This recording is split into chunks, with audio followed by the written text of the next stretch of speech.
যদি আমরা দুর্নীতিগ্রস্ত টাকাগুলো উদ্ধার করতে না পারি এবং বাংলাদেশে যদি একটি সত্যিকার গণতান্ত্রিক প্রক্রিয়া রাজনৈতিক অবস্থান তৈরি করতে না পারি এবং নির্বাচনের পথে যদি না যেতে পারি ২০২৭ সাল নাগাদ এরকম একটা ভয়াবহ পরিস্থিতির মধ্যে পড়াটা অস্বাভাবিক কিছু নয়। কিন্তু আমরা একটা জিনিস মাথায় রাখতে হবে যে আমরা বাংলাদেশের নাগরিকরাই কিন্তু আমাদের শক্তি।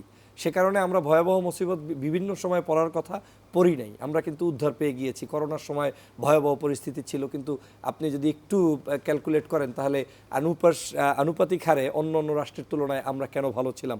রাষ্ট্র আমাকে আমার দেশের নাগরিকদেরকে কিন্তু ফ্যাসিলিটিস দেয় না, এই দেশের নাগরিকরাই তার স্বয়ংসম্পন্ন নিজের জীবনযাপন করছে।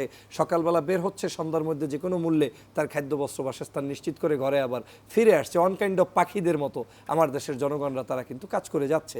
তো আমি সেই জায়গা থেকে এখন পর্যন্ত মনে করি যে ২৭ সালটা হয়তো তাদের একটা রোডম্যাপ দিচ্ছে যে এরকম যদি পরিস্থিতি থাকে সে তাহলে আমাদের হতে পারে।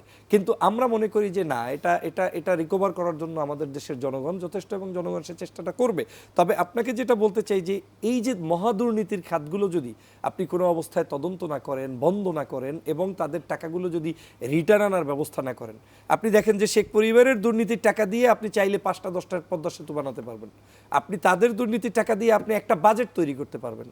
আপনি তাদের দুর্নীতির টাকা দিয়ে চাইলে আপনি বাংলাদেশের আগামী যে কোনো একটা জাতীয় নির্বাচনের খরচ তো উদ্ধার করতে পারবেন।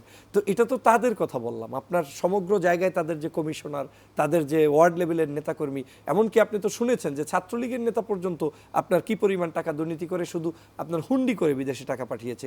শেখ হাসিনার বেআই একজন গ্রেপ্তার হয়েছিল আওয়ামী লীগের আমলেই, সম্ভবত আপনার ইসের ফরিদপুরের তার ভাই, চাস্তো ভাই, সেই ভাইকে গ্রেপ্তার পর্যন্ত করতে হয়েছে, বাধ্য হয়েছে।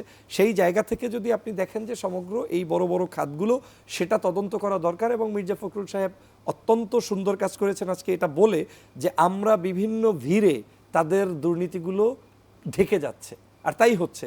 আমরা বাংলাদেশে যেমন আমরা আজকে কথা বলছি বাংলাদেশের ভ্যাট বৃদ্ধি হবে কি হবে না, আরে ভ্যাট তো সামান্য একটা ইস্যু।